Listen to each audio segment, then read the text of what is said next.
Chris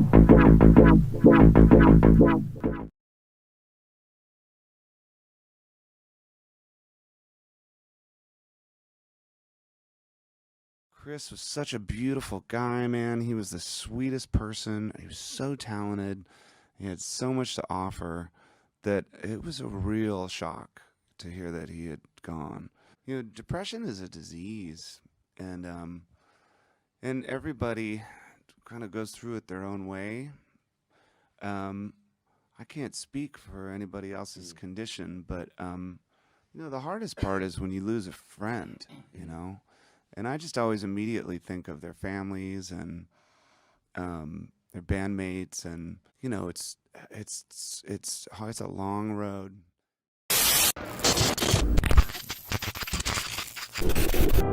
Scott Weiland, one of rock's most distinctive voices, has died. Shattered Moon was found dead in the band's tour bus in New Orleans on Saturday afternoon. Mark Lanigan has died at the age of 57. Andrew Wood was pronounced dead from complications resulting from a drug overdose. Lane Staley was found dead in his Seattle home on Friday.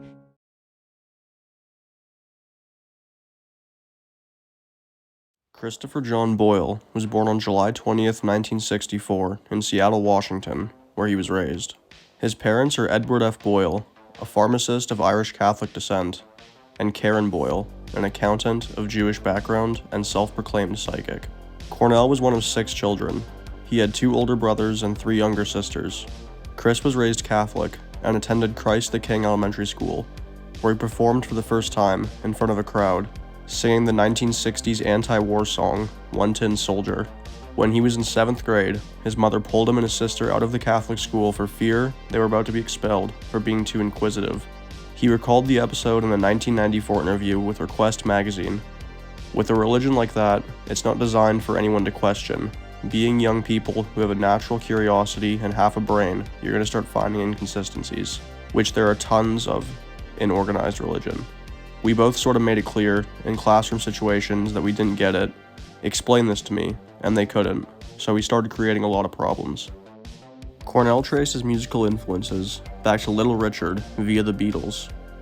He spent a 2-year period between the ages of 9 and 11 solidly listening to the Beatles after finding a large collection of Beatles records abandoned in the basement of a neighbor's house.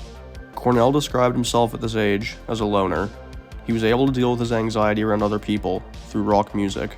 During his teenage years, he spiraled into severe depression, dropped out of school, and almost never left the house. At the age of 12, Cornell had access to alcohol and marijuana. He used them daily, but stopped for a year, but relapsed at age 15 for another year until he turned to music. At 14, he had a bad PCP experience and later had a panic disorder and agoraphobia.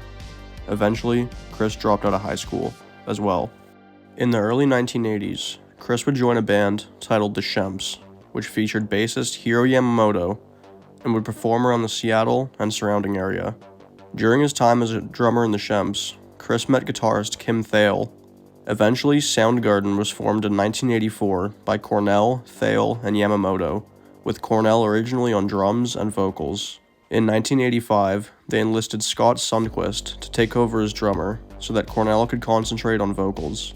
Soundgarden's first recordings were 3 songs that appeared on a compilation for CZ Records called Deep Six.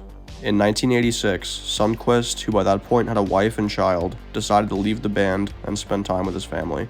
He was replaced by Matt Cameron, the drummer for Skinyard, who became Soundgarden's permanent drummer. In 1985, Cornell started dating Susan Silver, the manager of Alice in Chains, Soundgarden, and Screaming Trees. Soundgarden signed to Sub Pop, releasing the Screaming Life EP in 1987 and the Fop EP in 1988. Though the band was being courted by major labels, they signed to independent label SST Records in 1988 to release their debut album Ultra Mega OK, for which they earned a Grammy Award nomination for the Best Metal Performance in 1990. The band subsequently signed with A&M Records, becoming the first grunge band to sign a major label. In 1989, Soundgarden released their second effort and their first album for a major label, Louder Than Love. Following the album's release, Yamamoto left the band to finish his master's degree in physical chemistry at Western Washington University. He was replaced by former Nirvana guitarist Jason Everman. Everman was fired following the band's tour in support of Louder Than Love. In 1990, they were joined by a new bassist, Ben Shepherd. On March 16, 1990, Mother Love Bone lead singer and roommate of Chris, Andrew Wood, suffered a serious heroin overdose. Wood was in critical condition, and his parents decided that they would pull the plug on his life support. Anna LaFonte, Andrew's fiancée, refused the idea of taking him off life support until Chris arrived at the hospital. On March 19, 1990, Andrew Wood died at the age of 24. Chris Cornell, as well as fellow grunge musicians like Lane Staley, were devastated by Wood's death. At the memorial service, Alice in Chains bassist Mike Starr walked in and offered, "Who wants to smoke a joint?" He then looked down to see Chris visibly upset and crying while looking at a photo album of Wood. While still in Soundgarden, Cornell recorded an album with members of what would become Pearl Jam. This collaboration went under the name Temple of the Dog, and the self-titled album was released in 1991. The album is a tribute to Andrew Wood. Finally tonight, are you up on the latest hot trend in music? Are you into the grunge? It is a raw, gritty sound born in Seattle.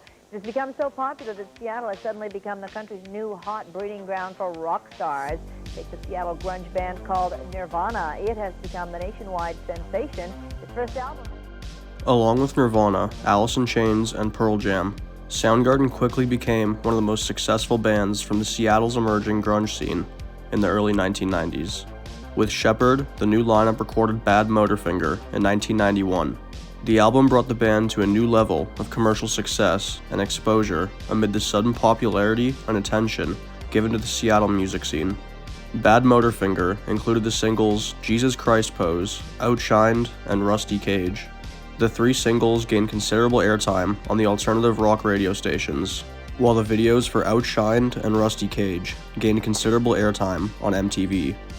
The song Jesus Christ Pose and its music video was the subject of widespread controversy in 1991, and the video was removed from MTV's playlist. The idea behind the song initially was me personally being irritated by the exploitation of the Christ posed persecuted deity figure. You know, you see it in rock magazines and fashion magazines where you see rock stars and models like assuming that pose, and how it was kind of irritating, and basically I'm sort of exploiting it to show that it's irritating to exploit it in the video.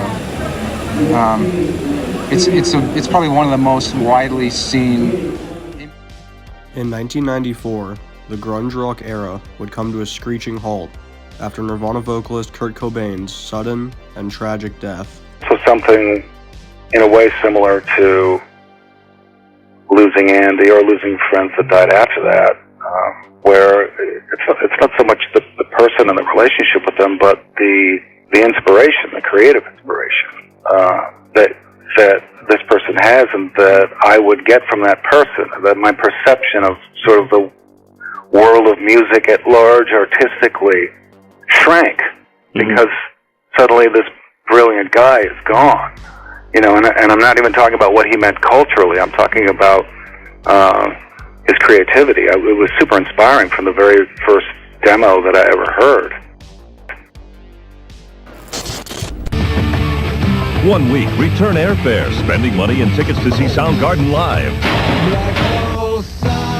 All you have to do to be eligible to win is correctly name Soundgarden's Superunknown location, and guess what? We're going to tell you right now. To enter, pick up a ballot at... Soundgarden's fourth studio album, 1994's Superunknown, proved to be the band's breakthrough album upon its release in March 1994. Superunknown debuted at #1 on the Billboard 200. The album launched several successful singles, including Spoonman and Black Hole Sun, and brought the band international recognition. Superunknown achieved platinum status in the United States, triple platinum status in Canada, and gold status in the United Kingdom, Sweden, and the Netherlands. Rolling Stone gave Superunknown 4 out of 5 stars. Reviewer J.D. Considine said Superunknown demonstrates far greater range than many bands manage in an entire career.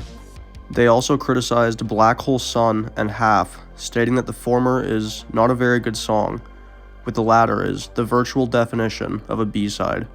John Perales of the New York Times said that Superunknown actually tries to broaden its audience by breaking heavy metal genre barriers that Soundgarden used to accept. He added that Soundgarden wants something different from standard heavy metal. David Brown of Entertainment Weekly gave the album an A, saying Soundgarden is pumped and primed on Superunknown, and they deliver the goods. He praised it as a hard rock milestone.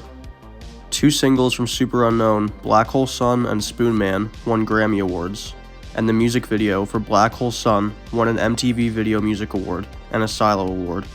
Superunknown was ranked number 336 on Rolling Stones magazine's list of the 500 greatest albums of all time, and Black Hole Sun was ranked number 25 on VH1's list of the 100 greatest songs of the 90s.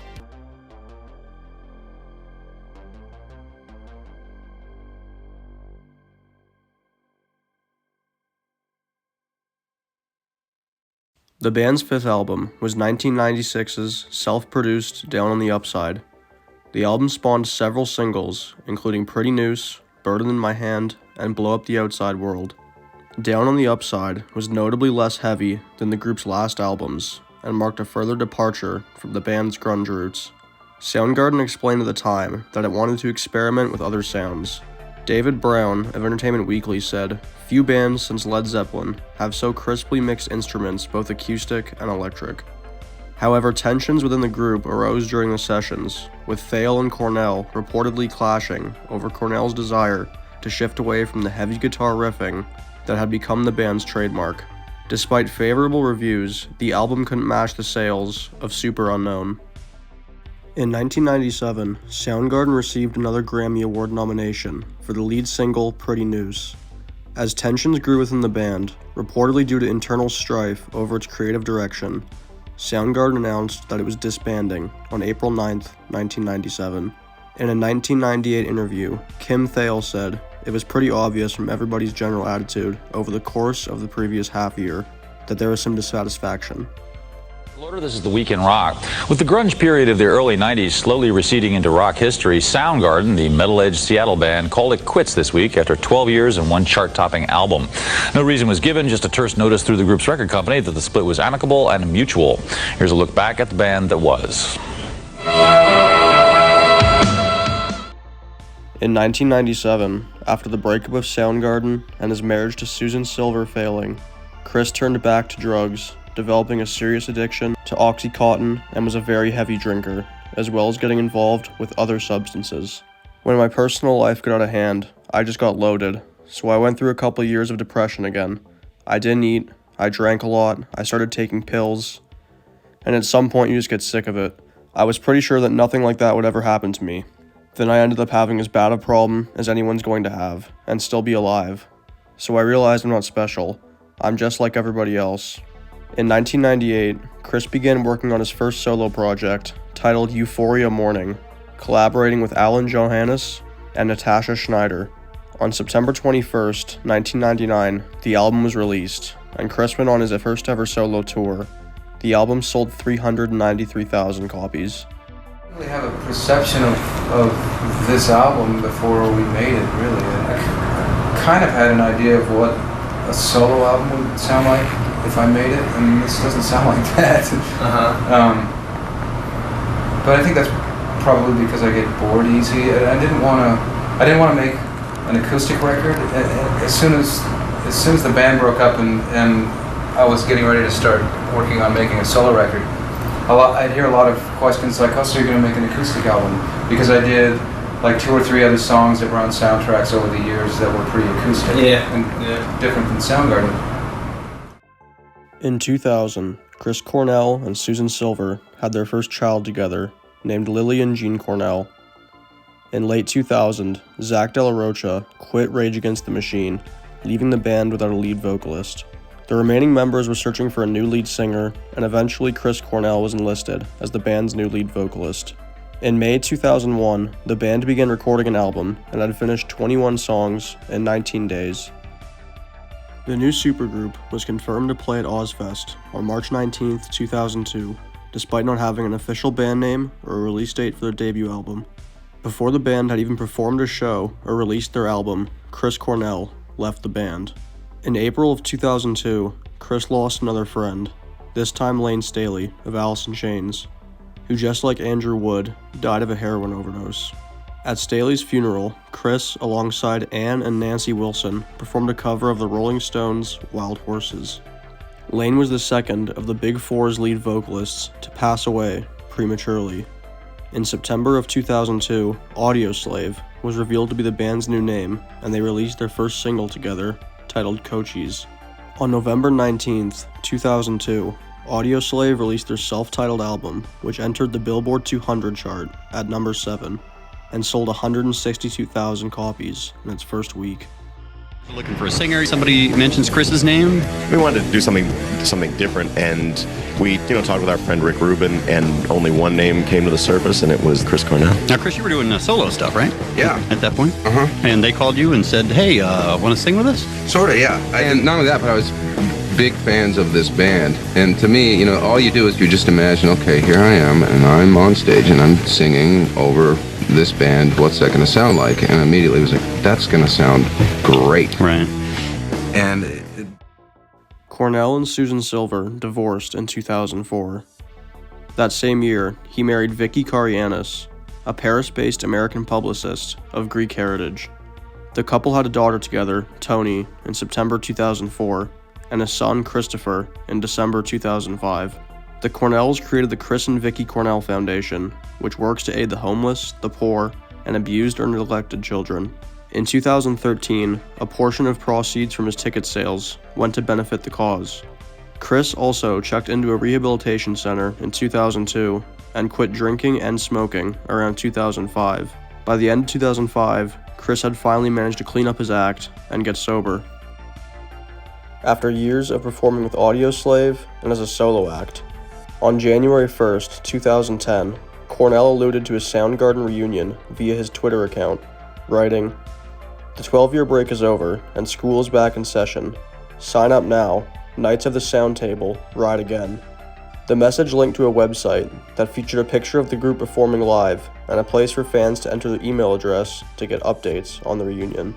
Entering that information unlocked an archival video for the song Get on the Snake from Soundgarden's second studio album, 1990's Louder Than Love. In March 2010, Soundgarden announced they would be headlining Lollapalooza 2010. Soundgarden made the announcement through their website and email list. On April 16, 2010, Soundgarden held a secret show at the Showbox Theater on First Avenue in downtown Seattle. Publicized via the band's mailing list, the show is billed as Nude Dragons, an anagram for Soundgarden. Asked in August 2010 if Soundgarden would record new material, Cornell replied, "It would be exciting to record one song, to hear how Soundgarden-ish that might be this much time later. But for me, it's been more of a trip relearning the songs and playing them together. Some of the songs we're approaching now we've never played live." Soundgarden made their first television appearance since the reunion on the second episode of Conan O'Brien's TBS show on November 9, 2010, and toured North America in summer 2011. In summer 2012, Soundgarden released a new single and video, Live to Rise, for the Avengers movie soundtrack. Their sixth album, King Animal, was released in November 2012 to largely positive reviews. Soundgarden had continued to tour worldwide, and guitarist Kim Thale mentioned in several interviews that the band was beginning to work on material for their seventh album.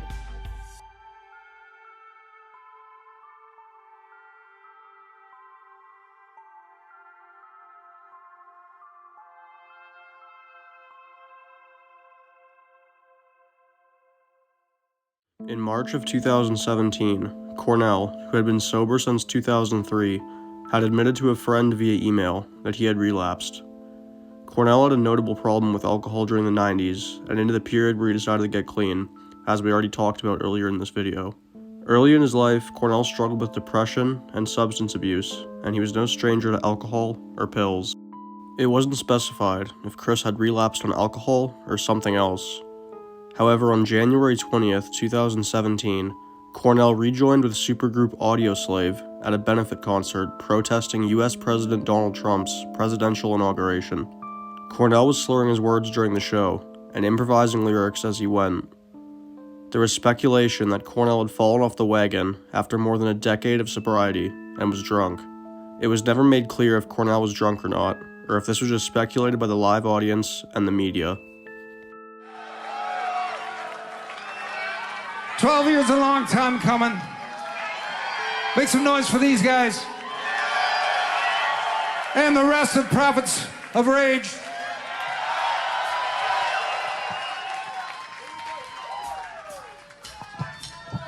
Sing along to this one.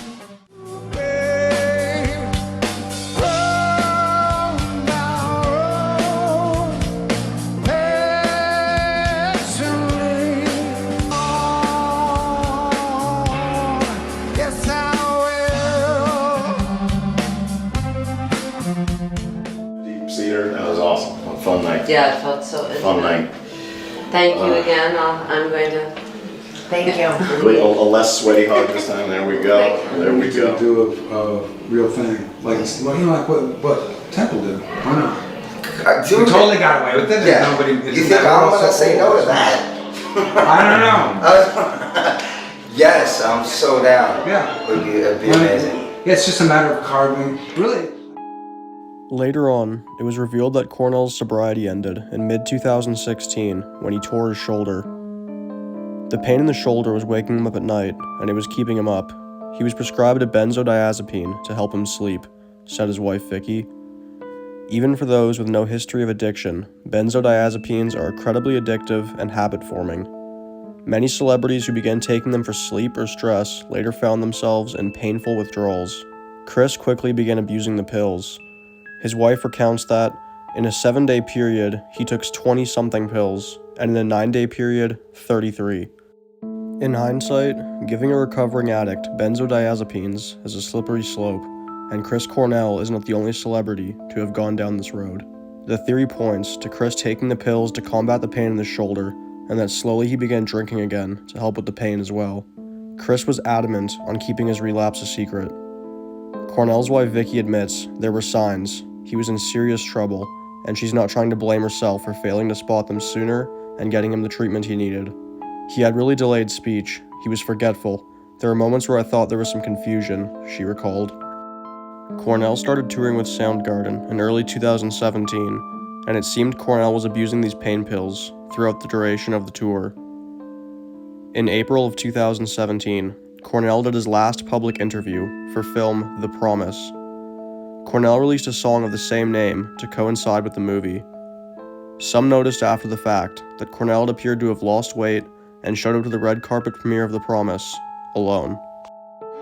You look so handsome this evening, by the way. So, what's the main difference between writing music for music and music for film? If I'm writing music for music, kind of any idea that I have is valid, and it's about me and whatever I'm thinking or feeling.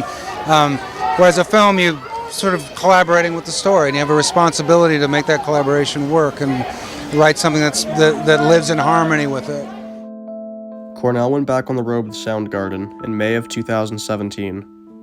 Cornell and Soundgarden rolled into Kansas City, Missouri, where they had a concert at the Starlight Theater. After the show, it was business as usual, and Cornell headed back to his hotel before flying to Detroit for the next leg of the tour. Chris Cornell woke up on May 17, 2017, not knowing what fate beheld him. Later in the afternoon, he spoke to Ron Lafitte about plans for him to perform at the 2017 Global Citizens Music Festival that September in New York. He sounded upbeat when they talked about plans for the future, according to Lafitte. I would say the last couple of months, he was as optimistic and happy as I ever recall him. He was so excited about all these things and a new record we were going to put out in the fall.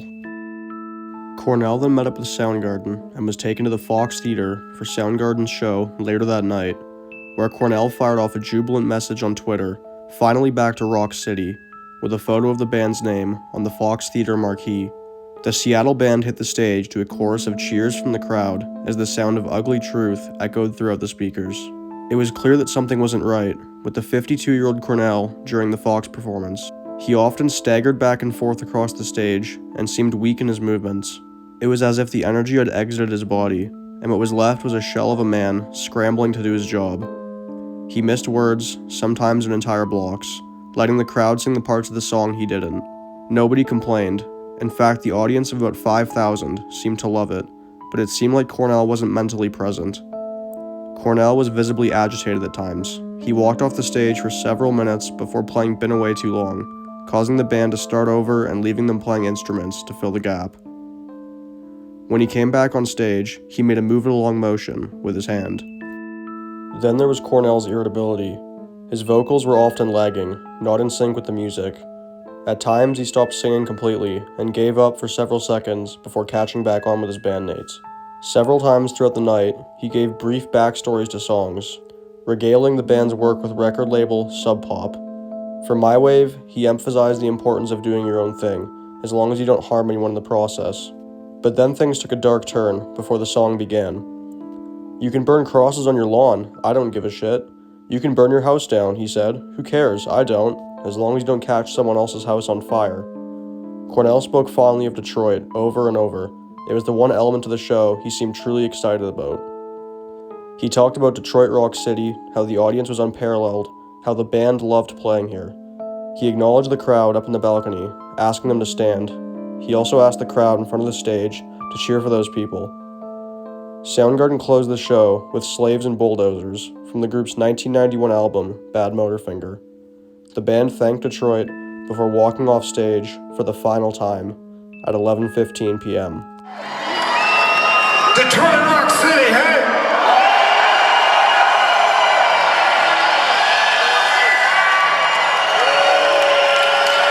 It's great to be back here. Honestly,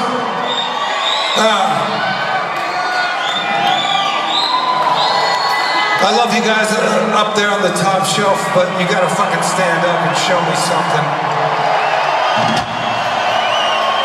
I have bragged about Detroit crowds for 30 years, so stand the fuck up and make some noise.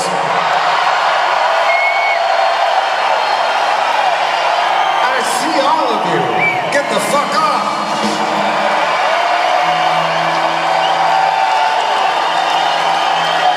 Now make some noise down here and congratulate them.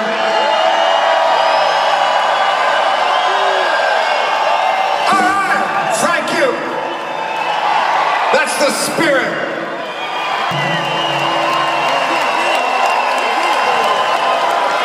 We're gonna do a song about it. It's sort of about tolerance, provided that nobody tells me what to do. Nobody tells us what to do. Anyone can do whatever they want. I don't care what it is. Including you can fucking burn crosses on your lawn. I don't give a shit. You can burn your house down. Who cares? I don't. As long as it doesn't catch someone else's house on fire. This is called My Wave. A Detroit-based photographer who walked past Cornell after the show said he didn't think anything abnormal in regards to his demeanor. The band thanked a few fans waiting for autographs, signed them, and got into the vehicle, he said. Cornell then returned to the MGM Grand Hotel minutes later, with the Fox Theater only being a couple minutes walk from the MGM. Martin Kristen, a bodyguard for Cornell, helped the singer with his laptop before giving him 2 doses of Ativan, an anti-anxiety drug for which Cornell had a prescription. Kristen then retreated to his room down the hall and called it a night. Back in Los Angeles, Cornell's wife Vicky noticed that the lights in her home were flickering on and off. Chris had an app on his phone that allowed him to operate them remotely, and Vicky started to worry about why he was doing this at such an odd time. When she called Cornell at 11:35 p.m., he picked up the phone, but their conversation didn't alleviate her concerns, especially since he was slurring his words, she said. "You need to tell me what you took." Cornell reassured his wife that he had merely taken an extra Ativan or 2, but Vicky's worry deepened because he did not sound like he is okay. "Chris called me and said the Apple TV was not working," Kristen said. "I arranged for Hotel IT to bring the remote that provides access to the hotel's network. That was around 11:34 p.m. Kristen told Weaver he was in his room watching television when I received a phone call from his wife Vicky. She sounded angry because he wasn't responding to his phone. She told me to go to the room and check on Chris. I came to the room and was able to get in because of the interior latch. I went back to my room and called for hotel security to come and open the door. They refused, saying that it wasn't my room, although I told them that he was my employer and that I had a key. I kicked the bedroom door 6 or 7 times before it somehow popped open, Kristen told the detective. I went inside and the bathroom door was partially opened, and I could see his feet. The singer was found with an exercise band around his neck and blood running from his mouth. While his death was ruled as by hanging, fans began to suspect foul play. Kristen told police he found Cornell lying in the bathroom, while another report states that the Soundgarden frontman was lying at the foot of his king-size bed at the entry doorway to the bathroom. The door of the bathroom is opened, the report said. On the floor of the bathroom is a large drag mark of blood with a red rubber resistance band with black handles laying across the blood. One end of the resistance band is fashioned with a loop, utilizing a hooking latch at the base of the handle. Meanwhile, his grieving family blamed his doctor, who allegedly overprescribed him with dangerous medication. I'm on scene with a 53-year-old male, pulseless and happy on arrival of crew. Unknown downtime, found by roommate in a hotel at MGM. The patient did have a exercise rubber band around his neck. Suggestions of possible strangulation, trauma to the back of the head, history of depression.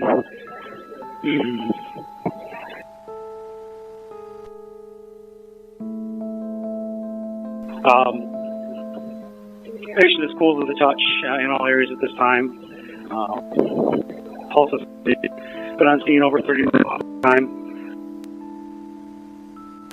But being in by car.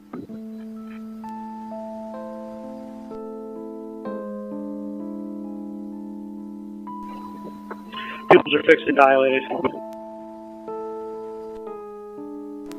IO in the right knee, ligature marks on his neck.